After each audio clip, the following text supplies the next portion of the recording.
Can you give us a 10-cent tour of what you do without, rather than me describing it from your Wikipedia? It makes more sense if you do it, I think. Yeah, sure. So I am an artist, composer, producer, performer. I'm a technologist, a tech enthusiast, and I'm now a visiting lecturer at City University in global popular music. And so, I work, I'm passionate about the intersection of sound, heritage, and technology. A lot of my work is very driven by social issues and racial justice issues, being the daughter of two Indian immigrants. I was trained in Hindustani classical music and Western classical music, in voice and piano. I trained in the sitar under Gaurav Mazumdar, who is a senior disciple of Ravi Shankar. And I'm generally very passionate about where cultural languages intersect. I came up as a DJ on the queer scene as a teenager. I was discovered by Lee Barry's performance art band, Minty. So I'm very passionate about DIY culture, counterculture, and where different communities artistically collaborate.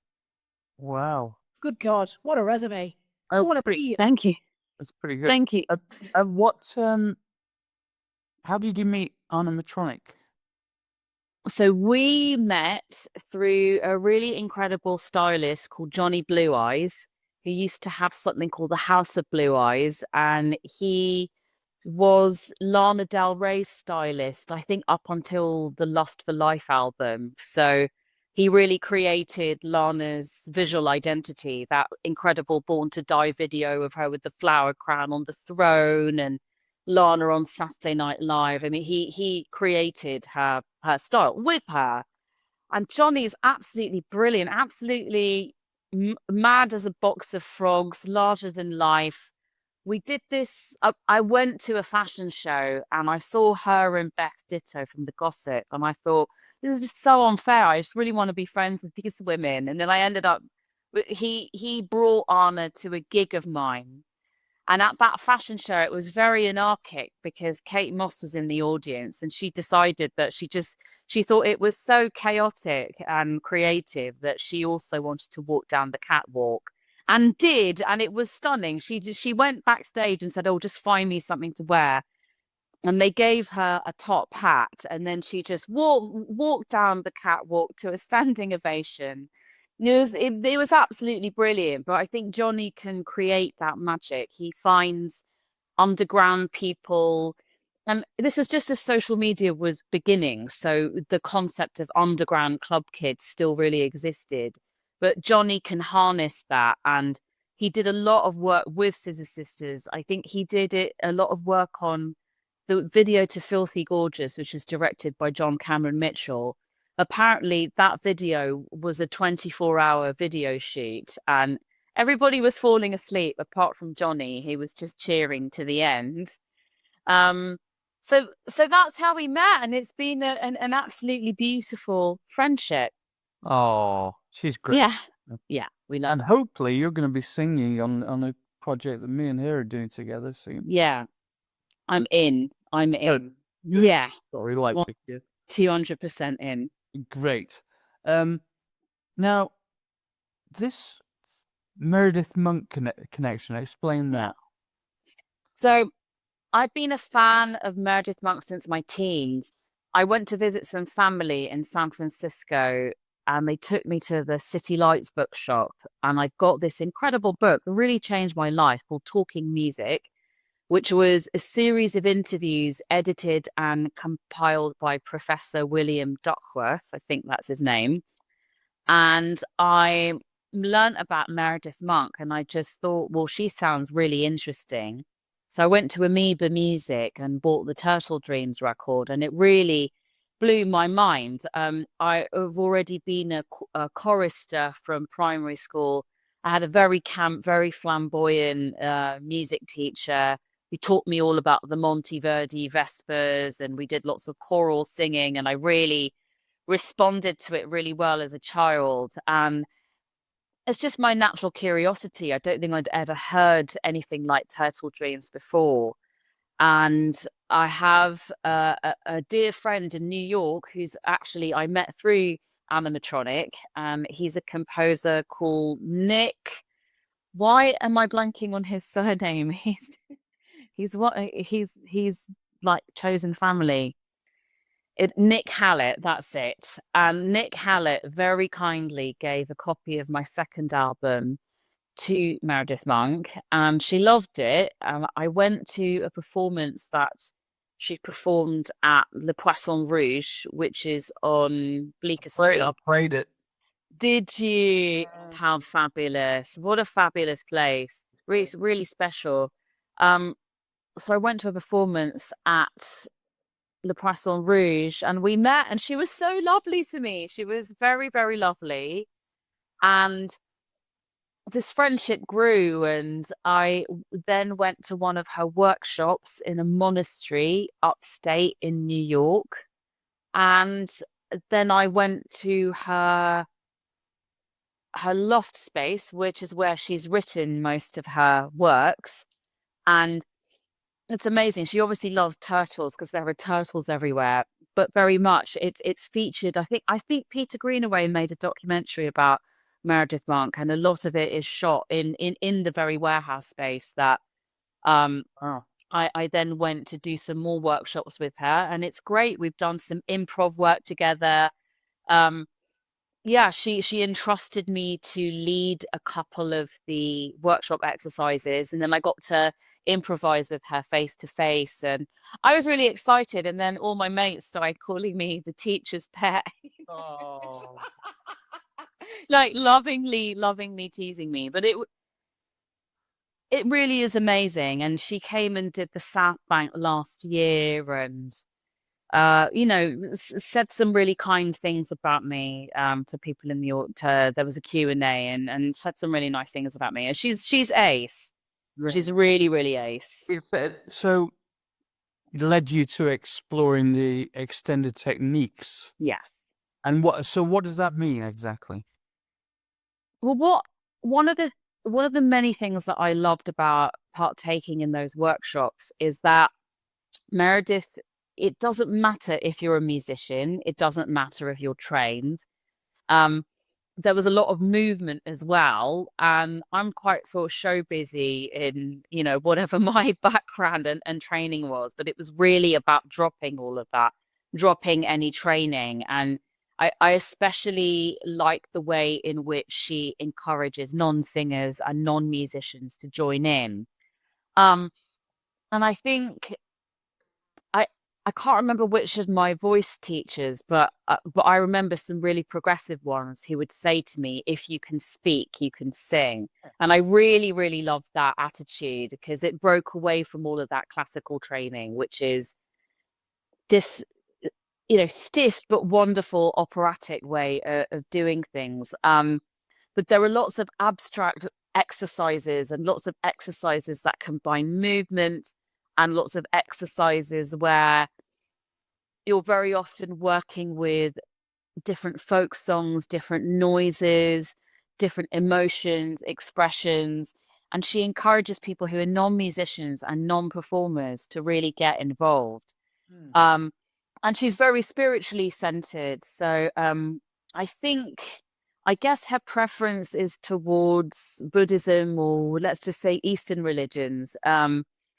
And it's very non-judgmental, and there was a very non-denominational aspect to it that I think is I think the world needs more of it, Oh, for sure. I just noticed on your history here, it says Yeah. you collaborated with Rasheen Murphy. I toured with her. Oh my God. Yeah. Wow. Yeah. One of my favorite people on earth. She's amazing. That tour was bonkers. I think she's an incredible person. Yeah. She emanates this insane energy. Yeah. She never stops innovating. Yeah.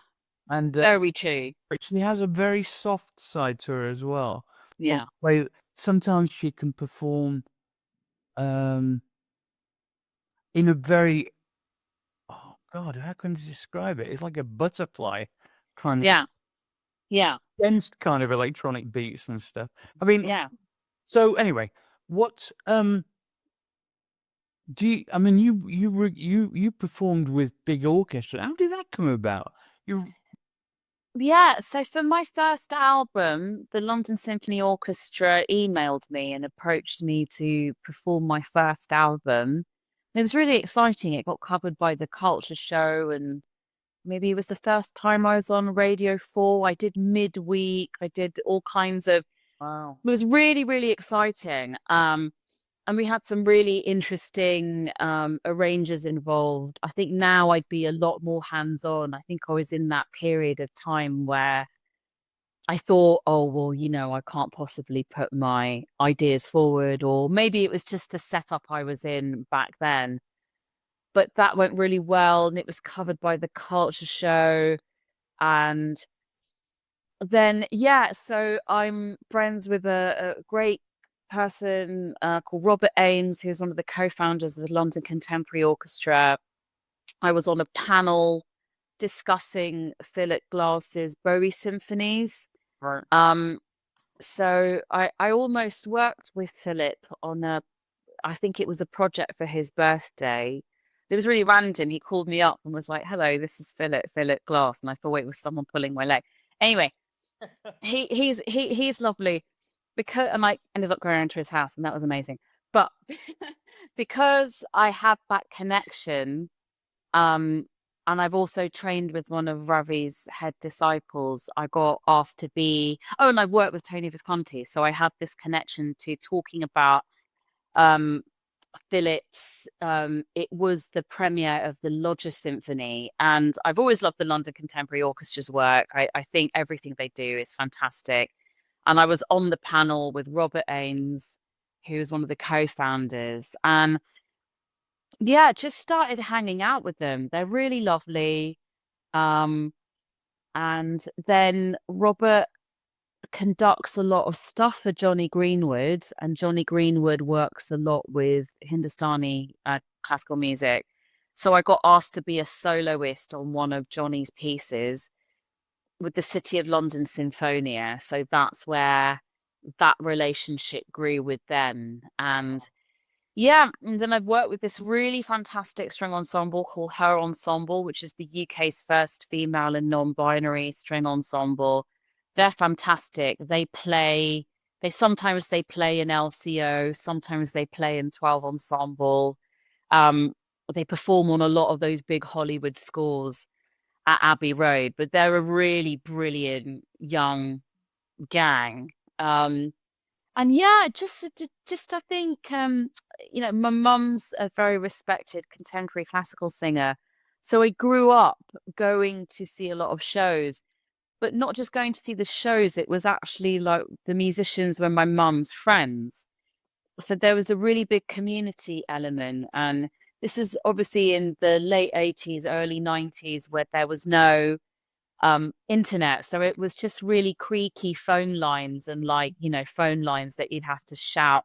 It was like whatever, like a 5 or a minute or whatever. So when people came from India to perform here, it was very purposeful, and it was a cottage industry, because I don't think the WOMAD thing had really kicked off. So it was lots of community groups who would bring over these classical artists, and people stayed in our front room. And so I grew up with these really, really exceptional musicians, and people who were exceptionally modest as well. They're, just some of these tabla players, and it's insane. Like, it sounds like a machine was playing what they were playing, and then they'd just be asleep on our sofa and stuff. Do you know what I mean? So I think there's always been this real something very, very, the much overused word, authentic. But watching people who have that ability, who are just very down to earth, I think that had a big effect on me. And my mum's teacher was one of Tagore, who is our great Nobel Prize winning poet. my mum's teacher, who's called Suchitra Mitra, was one of Tagore's great muses. So she's sort of god status in India, and there again, she's just like an auntie on the sofa. Do you know what I mean? Oh, yeah. And like an auntie who'd say like sort of semi-shady things like like don't say too many opinions. You look much better when your mouth is shut. But I find things like that quite funny. Like it sounds really mean, but it wasn't meant in a mean way. But that was also, it's a generational thing as well. Yeah. It's don't speak unless spoken to, and it's something that we grew up with. And I think over it's actually silenced the generation. Luckily, not for you, but a lot of people that we work with in the sound healing space recall aunties and mothers and grandmas saying that. It's silenced them to the point where they've not been able to fully express their true voice. So the fact that you've become who you are, despite that, you probably used it as a motivator to fuel you to be able to actually shine your truth out even louder and brighter. I think so, and I think Suchitra was great because she didn't. We always say mushy as an auntie. She didn't want that. She like Didi means older sisters, so that's what she wanted, and she was like the sheriff of Calcutta. She's just fierce, you know, and just great. You know, I knew I was in the presence of someone great, but apart from that one comment, she was really lovely. Well, that comment would have been the thing that even just spurred you on even further. You never know. That comment I think so. of you. I think so. Well, now it's all fine because they see me on Instagram and oh, she's on Instagram being a bit fabulous or whatever. Do you know what I mean? Just a bit fabulous. I'm fascinated with this thing that you did with National Sawdust. This kind of Yes. the Good Immigrant, Yes. based on a collection of essays by Nikesh Shukla, Yes.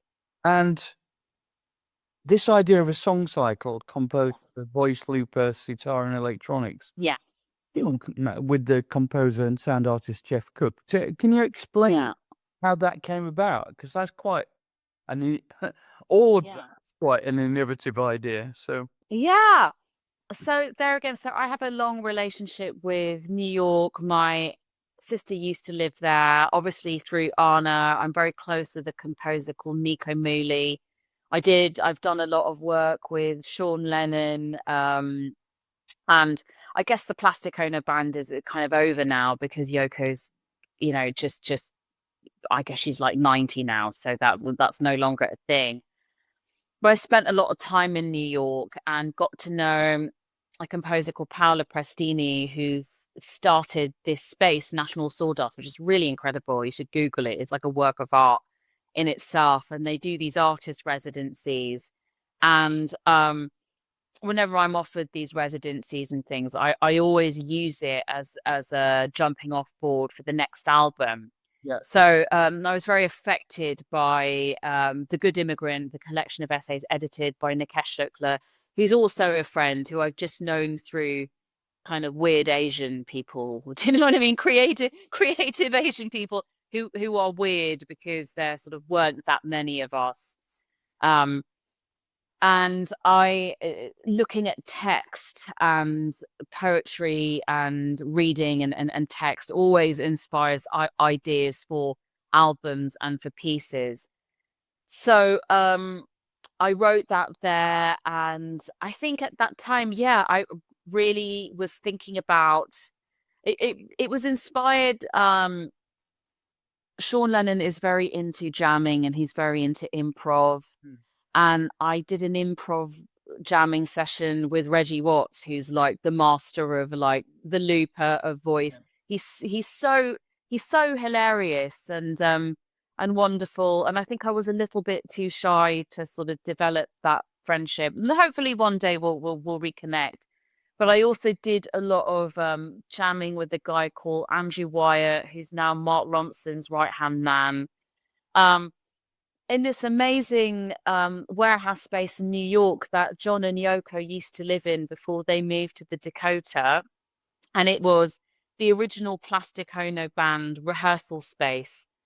So I just kept thinking, you know, how do I make my sitar louder? How do I join in this experience and partake in it in a way where I get to show my stacked vocals? I get a certain loudness out of my sitar, and that's where working with loopers and putting things into Ableton really worked, because you can just boost the signal from within Ableton rather than putting it through a DI and then putting it into a desk, and it's never quite loud enough, because like live drums and two guitarists and a keyboardist, and it just gets lost in there.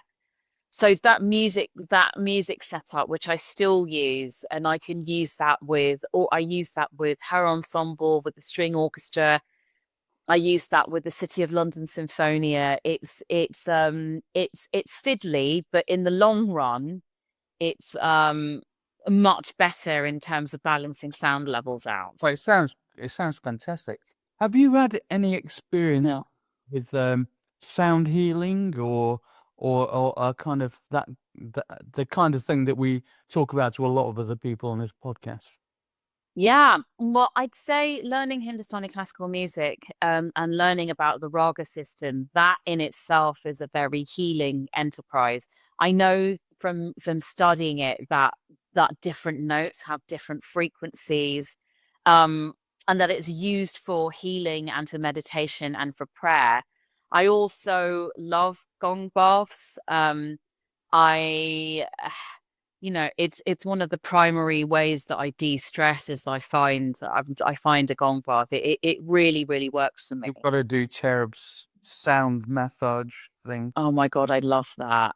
Yeah, anytime you're welcome to. I feel that we'd be good friends. And I think one of my, the thing that drew me the most to you, and I was looking at your website, I nearly missed the podcast episode just now because I was just immersed in all your videos. Just my God. The color, the vibrancy, the interactive bodysuits, the butterflies. There was just so much life in your performance, and that in itself is healing. Even color has a frequency that's on the light spectrum, so that alone is healing. The fact that you're bringing in this Indian heritage, which a lot of our sound healing practices come from that part of the world anyway. So, for example, the shruti boxes that we play, the beats with, they're from harmoniums from India, and all the different types of instruments we play, many of them have their roots there. So you're embodying it and bringing that element of the world into popular awareness, which I think is what the world needs more of. Oh no, thank you. No, I absolutely love it. I think there's probably there's been lots of experiences that were sound healing that maybe I didn't quite know were sound healing. And I've collaborated with Richard Norris, so I know that he's big into that. I mean, he's also just like a proper creative manifester. He's always not only just conceiving the idea and then doing it, but sort of finds ways of just bringing things to life. He's so brilliant. But I know that he's really into it. I know that I don't know whether I should say this out in public, but oh well, I'm going to. I have a friend who's a doctor of psychedelics, so let's just say that I've undergone certain experiences. Some ravines. Well, yeah, I've undergone lots of experiences. I've where that was a massive component, and I think she did a lot of studying in Western Africa. So I think, let's just say that there were recordings of drumming ceremonies whilst I was under. Right. How do you think I got into it? So is there any video of this? Oh no! What? Like, you don't want to see this? You don't want to see videos of me vomiting my Ceremonial, sacred space. Oh, it's like an ayahuasca type thing. Yeah, but like ayahuasca's a bit like bigger brother, shall we say? Really? Yes. What mushrooms then? Is it mushrooms? Ibogaine, iboga. So that really helps. But yeah, I think I'm really interested to learn more about this area, because I think it's really helped my stress and my anxiety levels. Yeah, same. And I've had lots of experience in Peru in the jungle, playing the gong in ceremony, singing, playing flute. And to this day, they are the most cherished musical experiences of my life. I've sat and actually seen doves flying out of my mouth, actually watched the vibrations coming out of the flute as I'm playing, and that going into people's brains and massaging their brains whilst I'm playing the gong. It's given me a complete higher awareness, actually, of how energy, frequency, and vibration moves through the physical space and enters the human body, and gives you that insight into what music is as a potent medicine. Yeah. There's a really amazing guy called Alex Laverley, and he runs an agency called Pitch and Sync, but he's been doing really amazing gong baths in a church in Stoke Newington, and James Ford is involved. You should talk to James Ford, because they've been doing these live recordings, and they've had the poets Nikita Gill and Selena Godin. And that, the last time I went to one of those, I really was desperate to drink orange juice afterwards. I don't know what that was about. Yeah, it's like, do you know what? Well, what do I want? I really want fresh orange juice. Well, I don't know if there's any connection, but back in the day, they used to say that if you were having a bad acid trip, drink orange juice and it would bring you out. So maybe the sound was allowing it into some altered state, and the orange juice is what was going to ground you back in. I bet you that's what it was. Yeah. Yeah, no, I absolutely love it. I think I guess leading one of those ceremonies is like a performance in itself, but I'm really interested in how I guess you learn about this stuff over time, and it is a language, but how you learn how long to do something, when to cut back, how to deal with people who are in quite vulnerable states. They do some really great ones at the Mandrake Hotel. It's a very stylish hotel just off Oxford Street. And they have a very beautiful, very gothic, sort of high chic penthouse that sort of looks like it's out of Rick Owens. Everyone at the Mandrake Hotel looks like they model in a Rick Owens show. But they have this. I've played there. It's a yeah. In fact, I'm playing there again next Sunday. You should come along. Oh my God, I'd love that.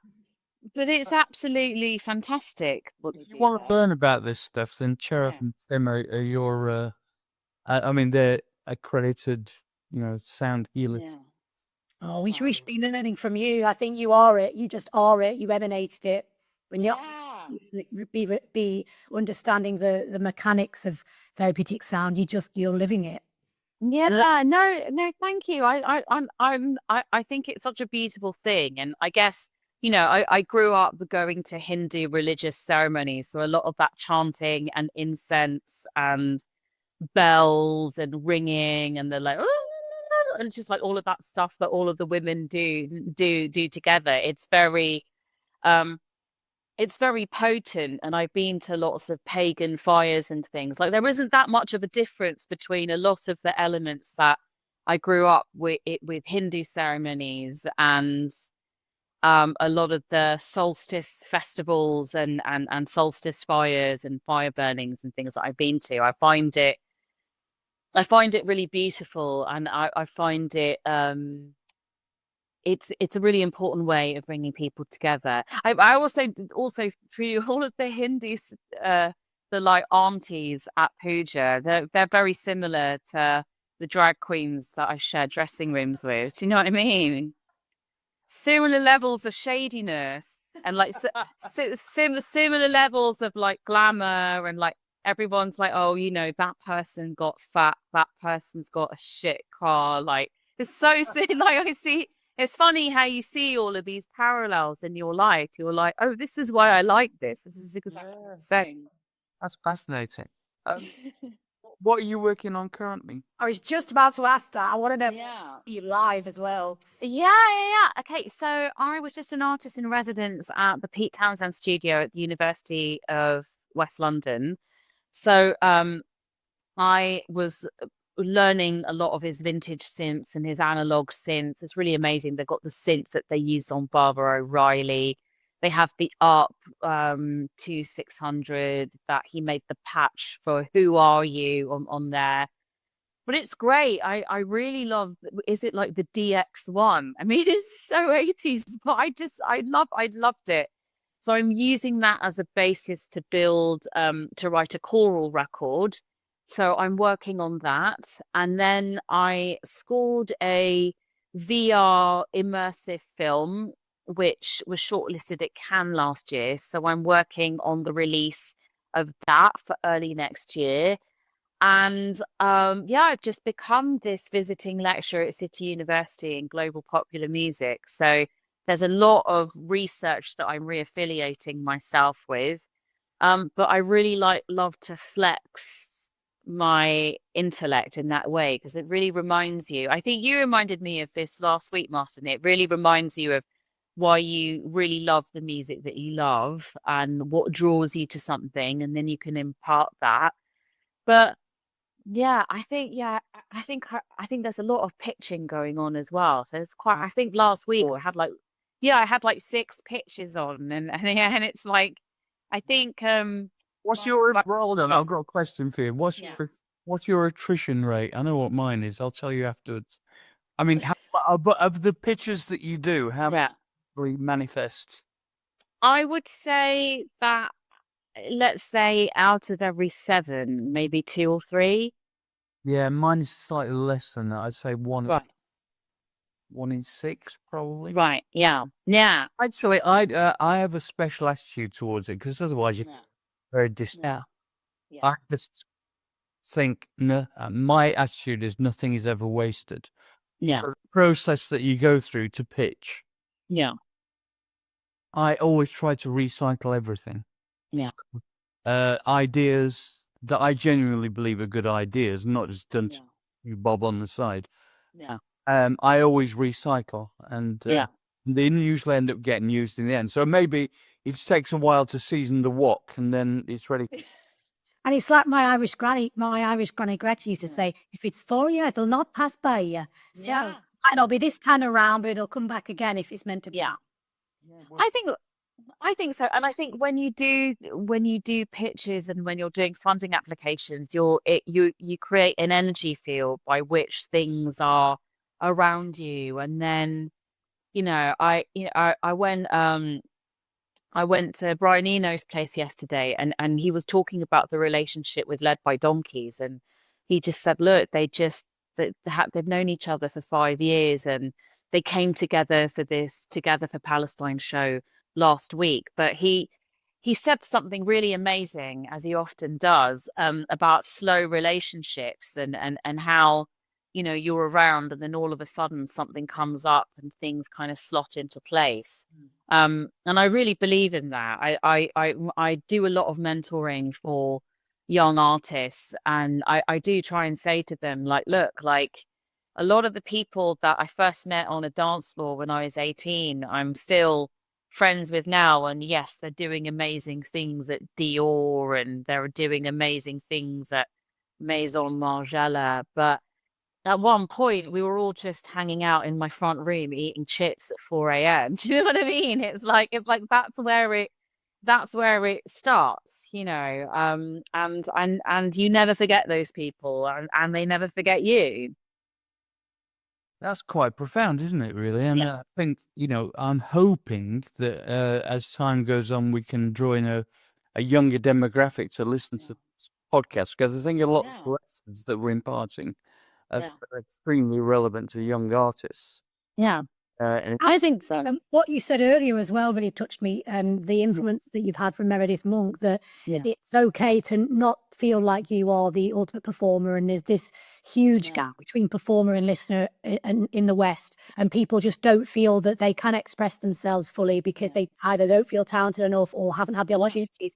And from what she's imparted on you, it's like, give it a go. Everybody can sing. Everyone can have that moment. And all it takes is just the passion and the willingness to express. And you can create a growing version of art and beauty. And I think that what you create hopefully will give the younger generation hope to see that anything's possible, especially having that cultural background as well. It's so inspiring for people who feel like they haven't had the light shone on them, or they have the same opportunities in life as other people who were maybe born here. I know you were, but there are people who will relate to your work so much, and it will be inspiring youth. And I think it's a beautiful thing. Thank you so much. Well, that's why I'm really passionate. I do lots of colleges, I do lots of community groups, just because I feel I was given something. I mean, there are many, like, there have been many amazing people like in my life, but I went to a school that was very exclusive, and the music department was overseen by someone who was the wife of a very famous opera singer, and it really was like, if you lived in Hampstead Garden suburb and you came from a certain background, that's what the orchestra was. I remember this, taking in one of my mum's albums, and this woman put on the cassette tape and said, "Oh, this isn't Indian music." I mean, in front of the entire class. So there are, I can speak about the Asian community, the indie musicians that I met going to gigs, the drag queens, the club kids who understood that there was this creativity. But I went to a very exclusive school, and it just so happened that, if you had a nice big house in Hampstead, you were favored, and there really was a class structure there. And it was all, it's it took me many years of unlearning that, to start thinking about my own deeper experiences. And I think there's a small bully child in all of us, and we go one of two ways: we become the bully, or we become the person who wants to help shine that light and go, look, you can do stuff too. And people who, speaking as someone who has had a classical music education, I know the bad side of it. And I know I know the dark side. I know the sexist side to it. I know, the innate terrible snobbery. I do think a lot of that has changed because, people of my age, roughly, we all went to raves and music festivals and got that classical music education, and essentially we don't really give a shit. There are purists, and there's a place for those purists, and they do something really amazing. But the majority of us, have all grown up going to Reading and Glastonbury and being messy and drinking too much snake bite on Freshers Week or whatever. So we're not like that. And I think one thing that I think never really gets spoken about is that home recording equipment. We're the people that first got these kind of high-powered laptops that you could have a recording setup in your bedroom. And there have always been bedroom studios, but you had to be a certain kind of musician with a certain kind of backing. Whereas now we just take that for granted. In fact, one of the jokes that Pete Townsend made about his studio and all of that equipment is he was like, look, all I wanted was what you have on a laptop does better than anything I have in the studio. That's all I wanted is the setup that you have in your bedroom. And I think that has been very instrumental in breaking down those barriers between genres. I mean, and people like LCO, people like Her Ensemble, people like Manchester Collective, they've done a fantastic job at erasing that kind of snobbery and working with non-trained musicians, working with people from different disciplines. That is our generational privilege. I think it just occurred to me then that maybe for next year's proms we should come up with an idea to do something. Yeah, I'd be well up for that. If we could do something with, I nearly got one over the line for a late night event with Matthew Herbert a few years. Oh wow! And we were going to install a big 3D sound system in Royal Hall, and we did, anyway. But it would be fantastic to do something. Using a 3D sound system in that space. Together with you and Arab and a lot of my trusted. Maybe Richard. Richard would be great. We've already done some live performance in 3D with him, so I think there's a little band of brothers and sisters coming together here that we could pitch something that might stand a chance. Bish, you seem to have quite a high strike rate for very high quality kind of stuff. Higher than anyway. And And the whole band needs to be styled by Bishi. Summer reader. we need styled. We could probably get Andre, my costume designer from New York, get in. He's amazing. That silver suit is the captain. I loved it. You need to go to Landeros, New York, and have a look at his other stuff. It's amazing, and it's all his models are every sexual orientation. Some disabled, it's like the classic kind of Michael Clark theory of art, where and people who would have been regarded as misfits who are actually heroes now, Heroes, good name for a fancy dress party. Yeah, exactly. So wow, this is quite profound, isn't it? Can I ask you before? I think Morty's about to ask a question, but I would love to ask you about do you pronounce it WITCiH? WITCiH, yeah. Oh, it's WITCiH. So Women in Technology Creative Industries Hub. Yes. About that, yeah. Yeah.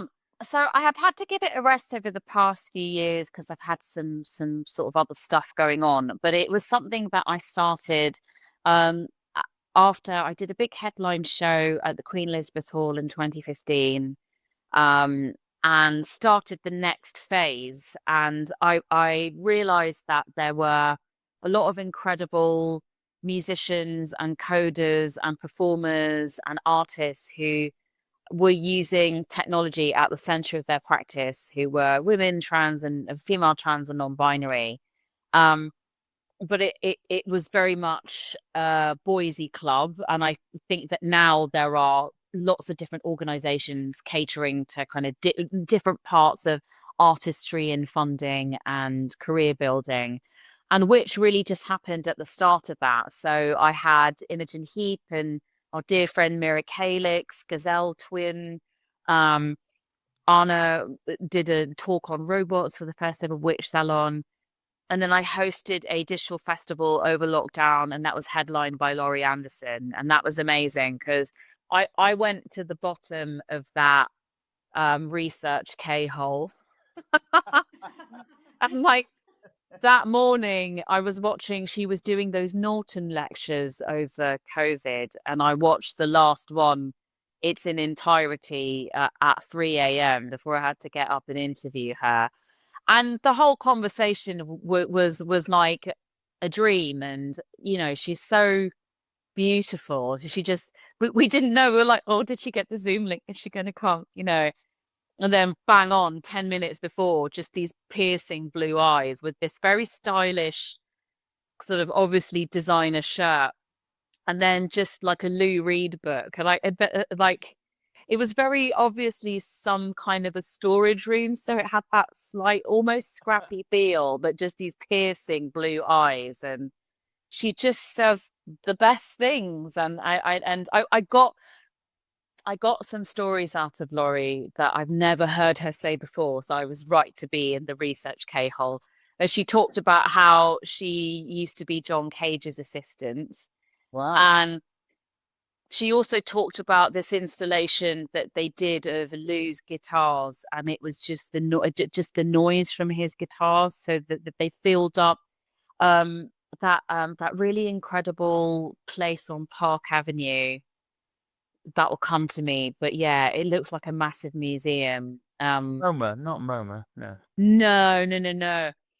It's another place. I know Kazana's DJ'd there as well for the sculptor Nick Cave. But yeah, she just did an installation of noise based on his guitars, and all the guitars were installed. So that was amazing. But I got a couple of really good stories out of her. So yeah, it's always good to go into the research K-hole. I've got a couple of Laurie Anderson stories. One is I did a version of Oh Superman in 3D. Wow. A new version, imagining, if you like. And my friend Charlie Morrow, who's famous sound artist. Yeah. So one SoundPower, tune back in to watch. Yeah, that's right, exactly. We've seen him already.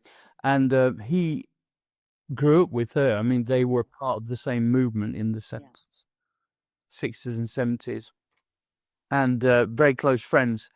And he introduced me to her, and I sent her the work that I'd done, and she said, "No, I don't want anything to do with it."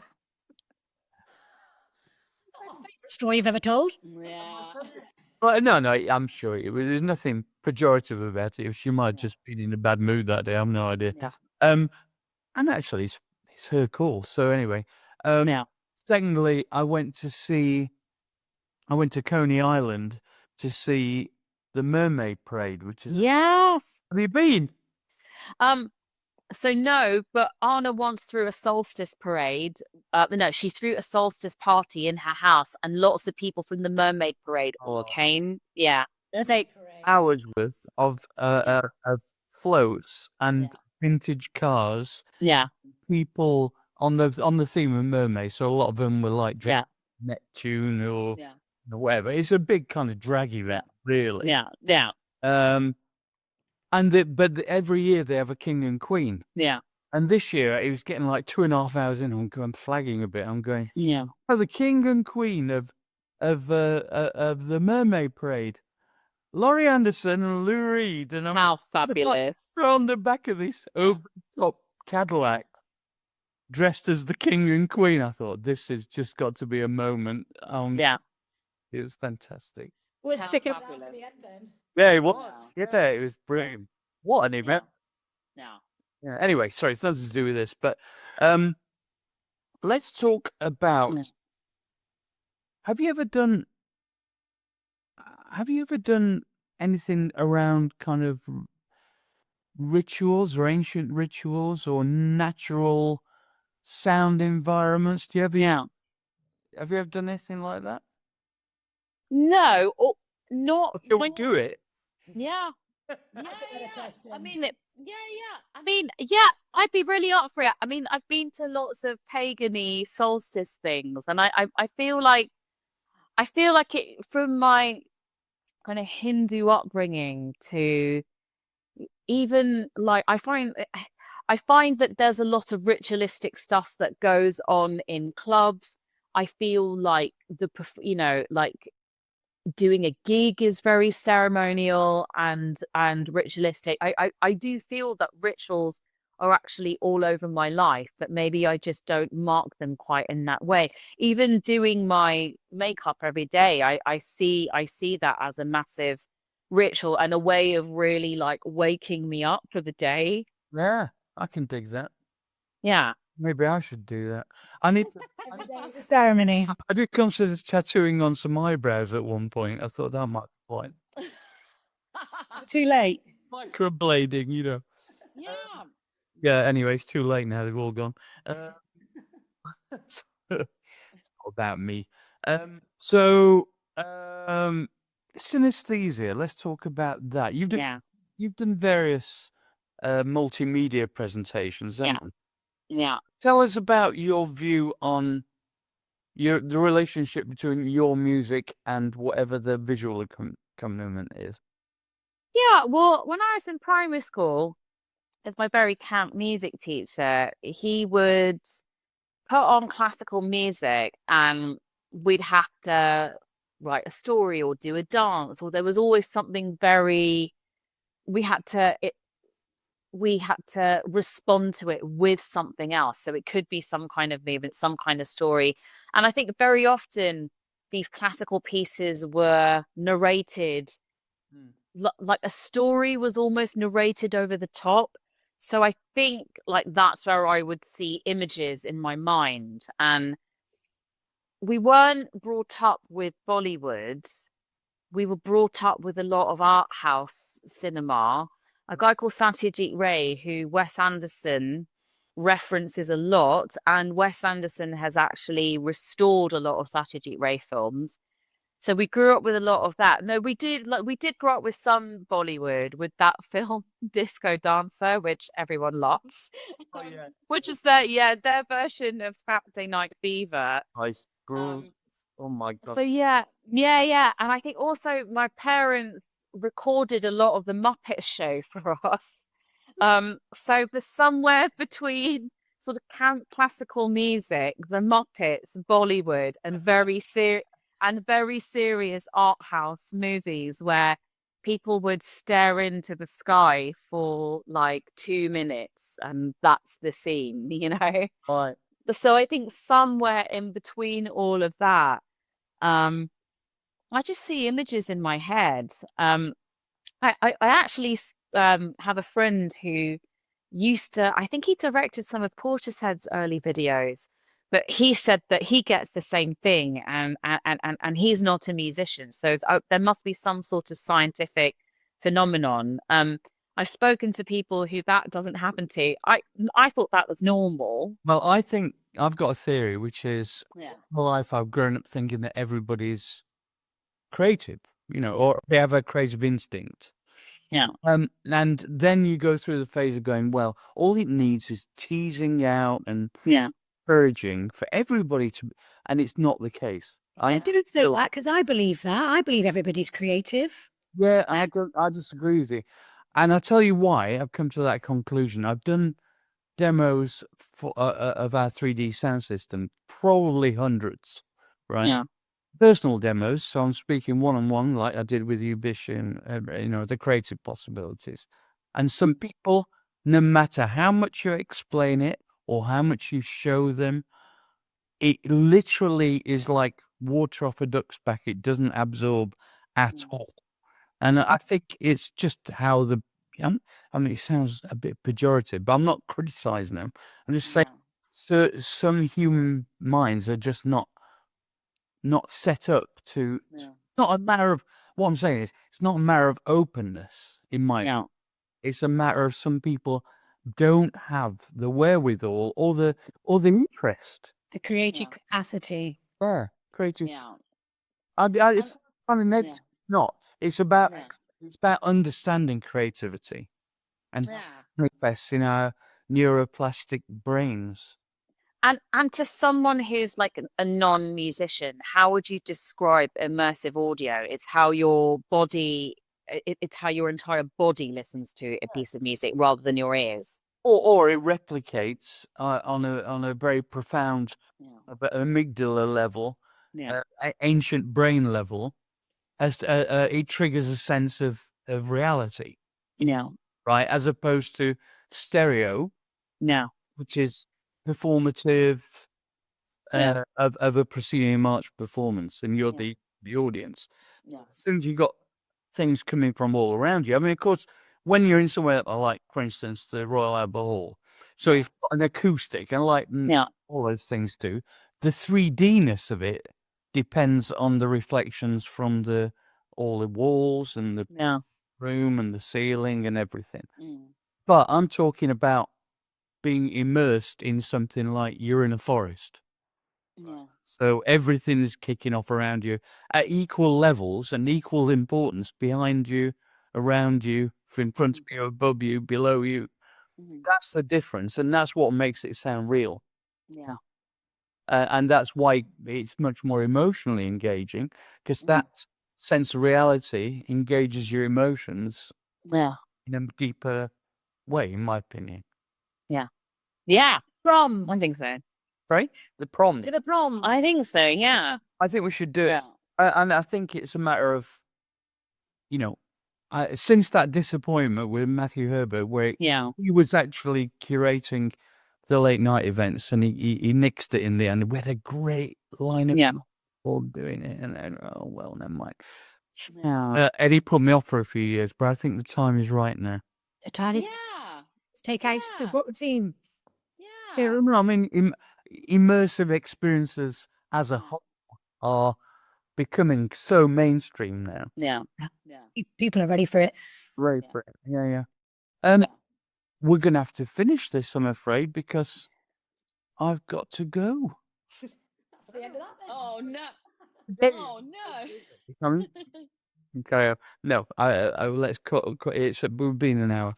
So, a couple of questions at the end. Yes. What's the favorite of your own work? Oh, I'm really proud of the soundtrack that I did for Defiance Fighting the Far Right. You can only stream it on my SoundCloud. Right. But there was somewhere that I went as a composer and a producer that I've never really gone before. So I'm really proud of that. And when was that made? That was 2024, and you can stream it on Channel 4 on 4OD. Oh, brilliant. Yeah. And who's your favorite composer? That has to be, a toss-up between Ravi Shankar, Philip Glass, and Stravinsky. So I gave you 3. Top 3. My go-to, I have to say. Yeah. The genius. What's the best hope for the future? Well, I think it's in people working together. I think we live in a highly fragmented, highly atomized, highly polarized society, and it's, we're being forced apart. It's like we're being forced to live like that. But actually there are enough of us who think in the same way, who want to build a future, and we need to keep creating those communities and keep creating those connections and moving. Then Bishi, you'd make a great poet too, albeit politicians are all assholes, but nearly all. But you really would. You're such an articulate and good-hearted person, and that's The word art in both articulate and heart. Thank you so much. maybe with this new left party, if they ever get their shit together, you could be like the minister for the arts or something. That'd be good. Well, I just hope that they can get over whatever, for the first thing of theirs to be really based in a row. I mean, and I love Zara, and I love Zara and Jeremy together. Because so can they please just, whatever's going on. I mean, I'm actually pretty close friends, like going to dinner with Jeremy and everything. Oh, how fabulous! And Laura, and they're both amazing people. I bet. I do fear that he's such a trusting person. Yeah. Yeah, he's got to be a bit careful of not letting the way the left was organized in the past inform how organized for the future, and also got to be careful of some bad faith actors involved. Yeah. Anyway, it's all out in the wash, as they say. Yeah. I hope so. No, I think Jeremy Corbyn's amazing, and I just love Zara and Jeremy together. Oh, So can they please make up? Yeah, please kiss and make up. Yeah. Yeah. Come on, guys, we're rooting for you. Well, I've joined already anyway, so. That's great. Okay, darling. I shall see you very soon in the studio, hopefully. Brilliant. Yeah. As it gets back to me on the date. She will do. Yeah. I'll nudge her. Yeah, nudge her. Anyway. All right, look, love you all. So great to meet you, Terry. Bye. Speak to you very soon. Bye. Bye.